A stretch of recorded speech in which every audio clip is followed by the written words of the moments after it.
I speak to you today with feelings of profound sorrow. Sophie had remained silent while the palace prepared for the most consequential transition in modern royal history. But behind the ceremonial language, rehearsals, and carefully controlled announcements, King Charles had left William with a condition powerful enough to delay the coronation itself. It was not about the crown, the oath, or the guest list. It concerned one woman, one permanent promise, and a private document that Sophie could no longer allow the monarchy to conceal. Before we go deeper into what this really means for the royal family, make sure to subscribe so you don't miss a single update. Sophie finally spoke at a private St. James's Palace reception, confirming in a documented account that Charles had placed a binding condition before William. The coronation timetable, meaning the fixed schedule for the ceremony and preparations, would not receive approval until the future king signed a guarantee protecting her place beside the sovereign. Charles made the demand unmistakable.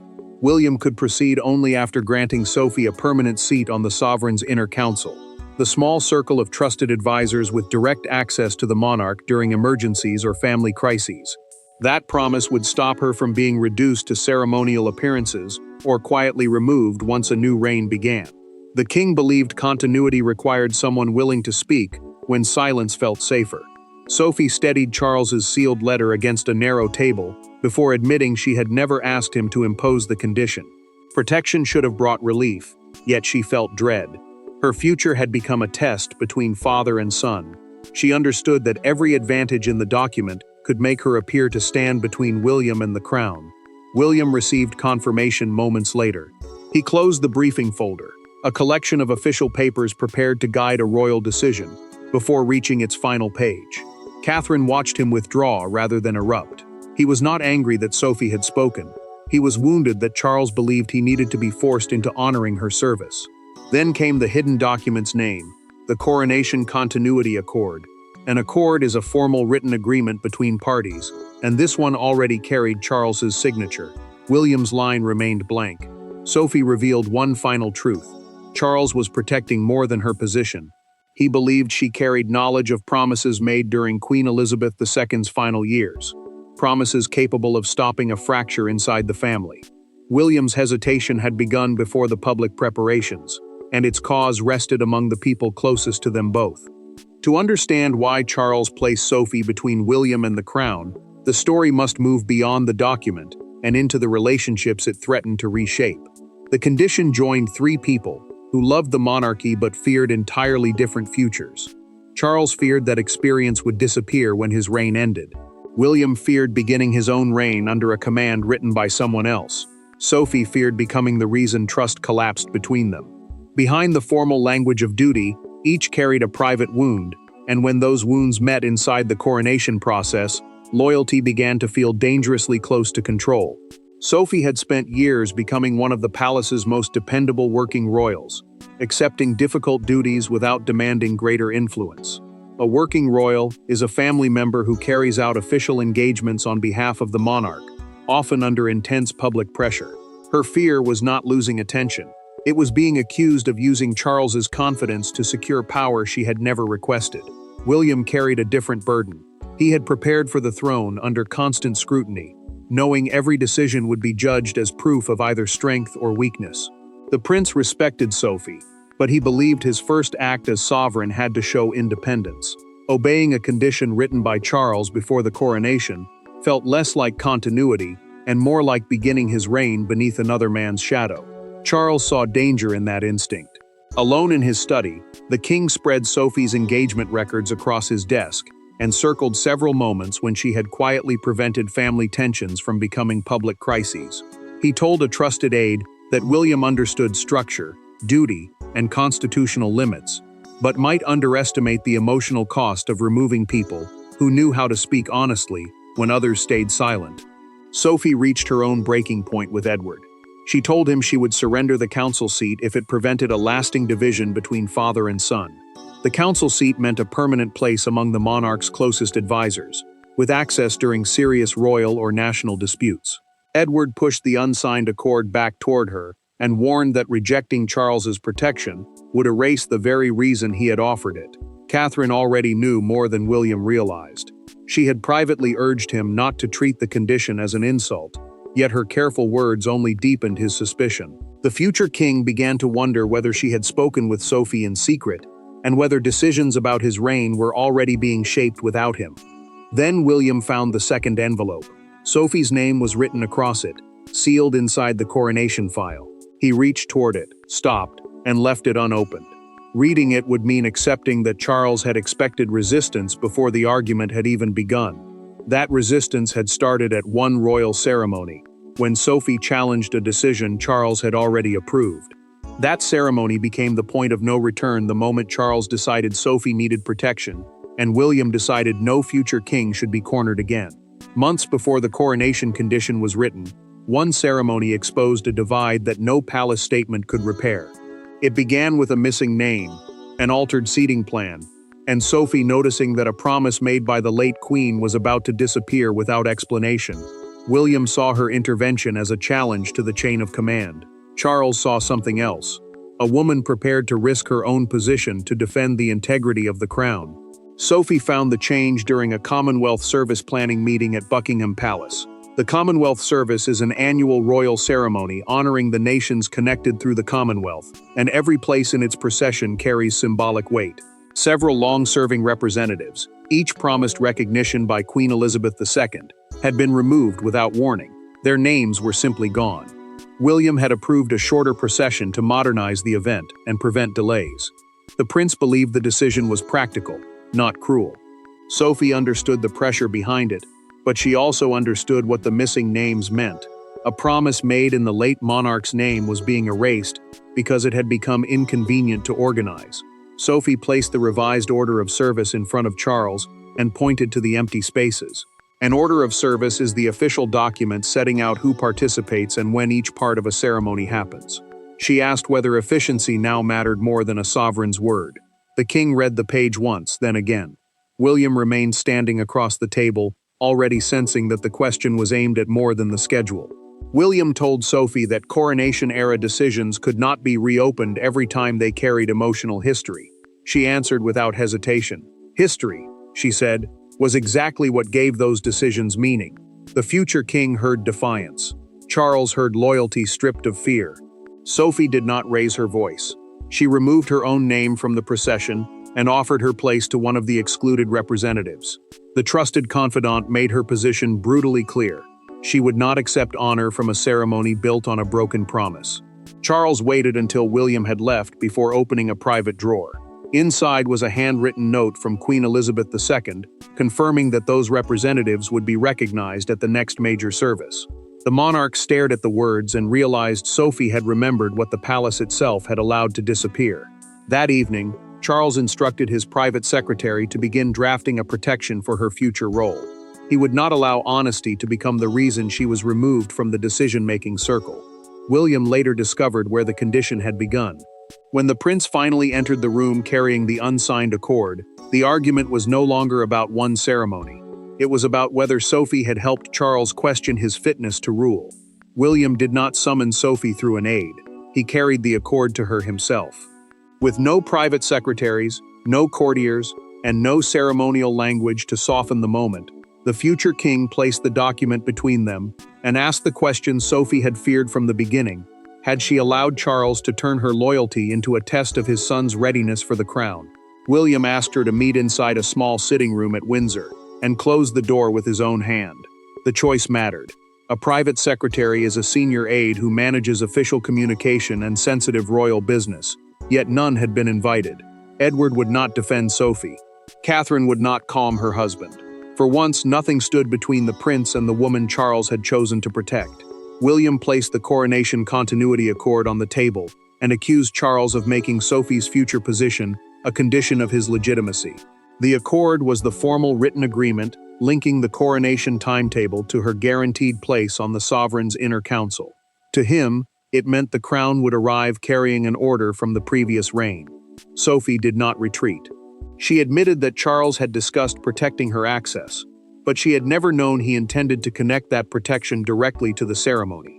The trusted confidant told William she would never have accepted a role that forced him to choose between his father's command and his own authority. William's voice tightened. He insisted he would have kept Sophie close without coercion. The future king respected her service, but respect freely given was different from obedience demanded on paper. He asked why Charles believed a legal-style promise was necessary, if he truly trusted his son. Sophie reached across the table and took the document from his hand. She tore neither page nor seal. Instead, she turned it toward him and pointed to one sentence written by Charles himself. Continuity requires someone willing to speak when affection makes silence easier. The king's message was not gentle. It was a warning. Sophie then asked the question William had hoped to avoid. Had he truly intended to preserve her place, or had he planned to remove Charles's inner circle as soon as the accession was complete? An accession is the moment a new monarch officially inherits the throne, before the coronation ceremony confirms that role publicly. William finally admitted the truth. His early restructuring proposal would have dissolved the existing family council and replaced it with a smaller group built around himself, Catherine, and professional constitutional staff. Sophie understood at once. Charles had seen that secret proposal before writing the condition. Someone inside William's own circle had deliberately placed it in the king's hands. The coronation condition appeared to be Charles's command, but the king had not acted in isolation. Someone had placed William's confidential restructuring proposal before him, highlighted Sophie's removal, and warned that the transition would erase the last independent voice linking two reigns. The discovery transformed a family disagreement into a struggle over access, influence, and trust. Yet the person who delivered the file was not seeking power for Sophie. She was protecting William from himself. Catherine had given Charles the proposal after finding Sophie's name missing from the future advisory structure. The document outlined who would remain close to the sovereign after the accession, and the permanent advisory group meant the small circle expected to guide the monarch through major decisions. The princess believed William was moving too quickly to separate his reign from his father's household. She feared he would mistake distance for strength and regret losing the one person willing to challenge him without seeking reward. Catherine finally admitted the truth beside William's unopened coronation box. She told Sophie that she had transferred the proposal to Charles herself. Her hands stayed folded, but her voice broke as she explained that protecting her husband's future had required betraying his confidence. The confession carried no pride, only guilt. Sophie felt the wound immediately. She had never asked Catherine to act for her, and she refused to accept secrecy as loyalty. The trusted confidant warned that protection built through hidden decisions could become manipulation. Even when the intention was love, Catherine accepted the rebuke because she knew Sophie was right, yet she also knew silence would have allowed William to cut away experience he might soon desperately need. William learned the truth before either woman could prepare him. He asked Catherine whether she believed he was incapable of choosing his own advisors. The prince did not shout. That made the question more painful. She answered that she believed he was capable, but also angry, rushed, and determined to prove independence, before anyone had challenged whether independence was truly at risk. Charles still held the decisive leverage. The accord could not legally prevent William from inheriting the throne, because succession passes automatically to the rightful heir. But the king controlled ceremonial approval, household cooperation, and the final coronation timetable. Without those pieces, the ceremony could descend into delay and institutional confusion. Then Sophie found the limit hidden inside the condition. Her guaranteed role would last only through the first 3 years of William's reign. Charles had not tried to govern forever through his son. He had built a temporary bridge across the most dangerous part of the transition. William now faced 3 choices: sign, postpone the coronation, or reject a condition supported by Charles, Catherine, and Sophie's years of service. By the following morning, the private dispute had begun altering rehearsals, schedules, and relationships across the palace. A coronation depends on certainty. Every carriage movement, oath, signature, military formation, and broadcast cue must be fixed long before the crown is lifted. But William's unsigned promise created a silence at the center of the preparations. Rehearsals continued, yet final approval did not come. Staff stopped asking whether the timetable had changed and began asking whether the family itself had fractured before the reign had even begun. Charles withheld the final coronation schedule because he refused to release the sovereign's approval memorandum until the council guarantee was settled. The memorandum was the monarch's formal written permission, allowing the last stage of planning to proceed. Without it, officials could prepare, but they could not confirm the ceremony. That distinction mattered because foreign guests, Military units, broadcasters, and palace staff all depended on one fixed date. Confusion spread quickly. Senior officials were told to continue rehearsals while avoiding any public confirmation. The order left them trapped between urgency and silence. They had to act as though everything was moving forward while knowing the entire timetable could collapse. Every delayed answer fed suspicion. Every closed meeting made the division feel more serious.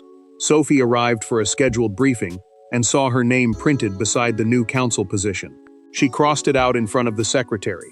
The trusted confidant declared that no rehearsal should treat the condition as accepted before William had chosen freely. Her action was simple, but its meaning was brutal. She would not allow the palace to turn assumption into consent. Edward reacted with frustration. He told Sophie that withdrawing now would reward those who viewed dependable service as disposable. She answered that remaining silent would make William believe she valued the seat more than his trust. Edward understood her fear, but he also knew that surrender could erase years of loyalty in a single decision. Charles received William's request to remove the condition and set the letter down without speaking. The king later called his son and warned that a crown inherited without trusted truth-tellers could become dangerously isolating. William replied that trust forced through a document was not trust at all. Neither man yielded. Then the deadline arrived. The Coronation Council, the group responsible for coordinating the ceremony, demanded a final timetable within 48 hours. Without it, international delegations and military units would be told that preparations were under review. William ordered his office to prepare two announcements. One confirmed the coronation. The other explained its postponement because of unresolved transition arrangements. Before either statement could be released, Sophie asked to meet him alone. She was not coming to force his signature. She was coming with a solution Charles had never imagined. With the monarchy approaching a public crisis, Sophie abandoned the battle for her own protection and placed the decision back into William's hands. Sophie entered the private chapel without the accord, without Edward, and without any palace official prepared to record what followed. William was already waiting. For the first time since the condition emerged, neither spoke as a representative of the crown. She was simply a woman unwilling to become a barrier between father and son. He was simply a man being asked to begin his reign by accepting a promise he had never been trusted to make freely. Sophie had chosen the chapel because it stripped the conflict of ceremony. A private chapel is a small place of worship, reserved for the royal household, far from public ritual and formal business. No desk stood between them. No files waited to be opened. William had arrived alone, carrying no briefing papers and no prepared defense. Sophie handed him a signed personal declaration. The document renounced any right she might have to enforce the council guarantee after the coronation. In simple terms, she was giving William the power to remove her without challenge. The trusted confidant told him she would rather lose every future role than enter his reign as the living symbol of Charles's control. William heard the pain beneath her steady voice. The prince finally understood that Sophie had never wanted authority protected by force. His anger at Charles had made him treat her as part of the condition instead of the person trapped inside it. He admitted that he had judged her before asking what the promise was costing her. Sophie did not use the confession to defend herself. She told William that loyalty became meaningless when it could survive only through written protection. Her sadness came from surrendering a promise intended to honor years of service, but she would surrender it rather than allow that honor to divide the family. William folded the renunciation once and placed it on the chapel bench. He then asked whether Sophie would still advise him if no document compelled him to listen. The question changed everything. For the first time, the future king was not debating an inherited command. He was making his own choice. Sophie agreed, but she set one condition. William had to promise that disagreement would never be treated as disloyalty. He also had to ensure Catherine would never again feel forced to move documents in secret, just to make him hear an uncomfortable truth. William accepted. He decided to sign a revised accord voluntarily, giving Sophie a 3-year council role under his own authority rather than Charles's demand. The deadlock was over. The timetable could move again. But Sophie's public admission had already escaped the palace, and the country now wanted to know how close the coronation had come to collapse. The signature restored the timetable, yet outside the palace walls, the revelation had already become a national judgment on the future king. By the time the palace confirmed that the coronation timetable would proceed, Sophie's revelation had escaped every boundary designed to contain it. The story was no longer about an internal council seat.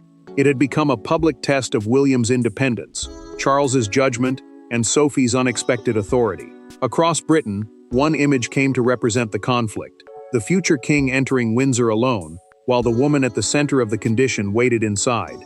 Buckingham Palace moved quickly. It released a formal statement confirming that William had approved a 3-year continuity council and that Sophie would serve as its senior family member during the transition. A continuity council is a temporary advisory group created to preserve experience during a change of reign. The announcement mattered because it proved the future king had not simply accepted Charles's demand. He had rewritten it under his own authority. Broadcasters framed the settlement as both compromise and warning. William had protected his independence, but he had also accepted that a new reign could not erase every relationship that had sustained the old one. Sophie's role now carried more than status. It had become a symbol of whether loyalty could survive transition without turning into control. Then one front page captured the entire crisis. A national newspaper showed William carrying the accord beneath the headline, "The Promise Before the Crown." Below it appeared Sophie arriving for the chapel meeting. The image spread quickly because it reduced weeks of private tension to one brutal question: had the prince chosen freely, or had the monarchy forced him to bend? Crowds gathered outside Windsor Castle when confirmation of the coronation was announced. Several people applauded as Sophie's car passed through the gates. Others held handwritten signs reading, "Duty deserves a voice." The trusted confidant had never asked to become a public cause, yet the country had turned her private sacrifice into a national argument. Sophie watched the coverage beside Edward in a quiet sitting room. She lowered the volume when commentators called her the woman who had forced William's hand. Edward saw the pain in her face and reminded her that the final accord carried the prince's choice, not her pressure. Still, she knew public judgment rarely waited for private truth. William refused advice to distance himself from Sophie. He insisted she accompany him to the next transition engagement, making their unity visible rather than merely claimed. Charles then signed the coronation approval memorandum and removed his original condition from the official file. The king understood what had changed. His son had turned an imposed demand into a voluntary promise. The timetable was restored. The argument was settled. But one final verdict remained: who had truly prevailed? The answer would not be found in who controlled the document, but in what each person was finally willing to surrender. The coronation condition began as an expression of fear. Charles feared the disappearance of experience. William feared inheriting a reign already controlled by promises he had not chosen. Sophie feared becoming more important as a condition than she had ever wished to be as a person. Yet the crisis ended not through victory or defeat, but through 3 acts of surrender, each one allowing the monarchy to move forward, without denying what had come before. William signed the revised Coronation Continuity Accord in his own name. The accord was the formal agreement guaranteeing Sophie 3 years on the sovereign's inner council, with direct access during family or national emergencies. That detail mattered because the trusted confidant would no longer serve through Charles's command. She would remain because the future king had chosen to trust her judgment. Charles then signed the final coronation approval and withdrew his original condition. The approval was the monarch's formal permission, allowing the ceremony to proceed without further delay. By removing his demand, the king accepted that continuity had been protected without controlling his son's reign. William carried both versions of the accord into Charles's study. He placed the revised document beside the unsigned original and waited. The monarch read his son's signature slowly, then removed the old condition from the desk. Instead of sending it to the official archive, the permanent collection of royal records, he locked it inside a private drawer. The message was unmistakable.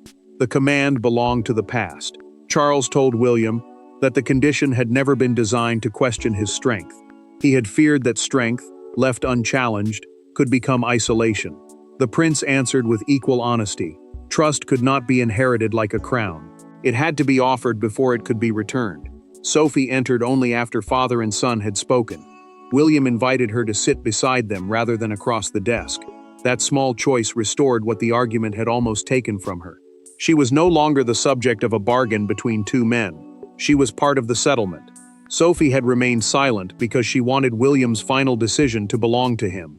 Her documented account had not been intended to expose Charles or force the future king into submission. She spoke because secrecy was poisoning their trust. and silence had become more dangerous than truth. No single person won. Charles preserved continuity. William protected the independence of his reign. Sophie gained something more meaningful than guaranteed influence, a place granted through respect rather than obligation. William became ready for the crown before the coronation itself. He learned that honest voices do not weaken authority. Charles learned that a father must eventually release control. Sophie proved that true loyalty is willing to surrender power to preserve trust. When William finally walked toward his coronation, Sophie's place beside the new reign was no longer Charles's condition, it was the future king's promise, freely made and fully understood. Thanks for watching. Please don't forget to like and subscribe, and we will see you in next one.